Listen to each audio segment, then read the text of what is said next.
ಇನ್ನೇನು ಬೀಳುವ ಹಂತದಲ್ಲಿರುವ ಅಪಾಯಕಾರಿ ವಿದ್ಯುತ್ ಕಂಬಗಳು ಭಕ್ತಾದಿಗಳಿಗೆ ಅಪಾಯ ಎಂಬುದಾಗಿ ಬಂಟ್ವಾಳ ತಾಲೂಕಿನ ಕಾರಿಂಜೇಶ್ವರ ದೇವಾಲಯದ ಆವರಣದ ವಸ್ತುಸ್ಥಿತಿ ವರದಿಗೆ ಎಚ್ಚೆತ್ತುಕೊಂಡ ಮೆಸ್ಕಾಂ ಇಲಾಖೆ ಇದೀಗ ಸ್ಪಂದಿಸಿ ಹೊಸ ವಿದ್ಯುತ್ ಕಂಬಗಳ ಅಳವಡಿಕೆ ಕಾರ್ಯಕ್ಕೆ ಚಾಲನೆಯನ್ನ ನೀಡಿದ್ದು ಕಾಮಗಾರಿ ಭರದಿಂದ ಸಾಗುತ್ತಿದೆ.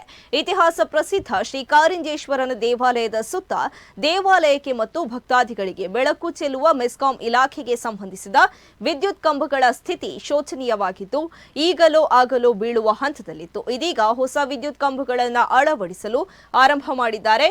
ಕೆರೆ ಸಮೀಪದಿಂದ ಕಾಮಗಾರಿ ಆರಂಭ ಮಾಡಿದ್ದು ಈಶ್ವರ ದೇವರ ಗುಡಿವರೆಗೂ ಕಂಬಗಳನ್ನು ಬದಲಿಸಿದ್ದಾರೆ. ಹಳೆಯ ಕಬ್ಬಿಣದ ಕಂಬಗಳಿರುವ ಸನಿಹವೇ ಹೊಂಡ ತೆಗೆದು ಹೊಸ ಕಾಂಕ್ರೀಟ್ ಕಂಬಗಳನ್ನು ಅಳವಡಿಸಿದ್ದಾರೆ. 60 ವರ್ಷಗಳ ಹಿಂದೆ ಅಳವಡಿಸಿರುವ ಕಬ್ಬಿಣದ ಕಂಬಗಳಿಗೆ ಮುಕ್ತಿ ಬರಲಿದೆ. ವಾಲಿರುವ ಕಂಬ ಹಾಗೂ ಬುಡದಲ್ಲೇ ಬಿರುಕು ಬಿಟ್ಟಿರುವ ಕೆಲವು ಕಂಬಗಳನ್ನು ತುಂಡರಿಸಿ ತೆಗೆಯಲಾಗಿದೆ. ಕೆಲವೇ ದಿನಗಳಲ್ಲಿ ಹೊಸ ವಿದ್ಯುತ್ ಕಂಬ, ವಿದ್ಯುತ್ ತಂತಿ, ವಿದ್ಯುತ್ ದೀಪ ಅಳವಡಿಕೆಯಾಗಲಿದೆ. ಯಾವಾಗಲೂ ಆಗಬೇಕಿದ್ದ ಕಾರ್ಯ ಕೊನೆಗೂ ಮಾಧ್ಯಮಗಳ ವರದಿಯ ಬಳಿಕ ಆರಂಭವಾಗಿದೆ ಎಂಬುದು ಸತ್ಯ ಸಂಗತಿಯಾಗಿದೆ.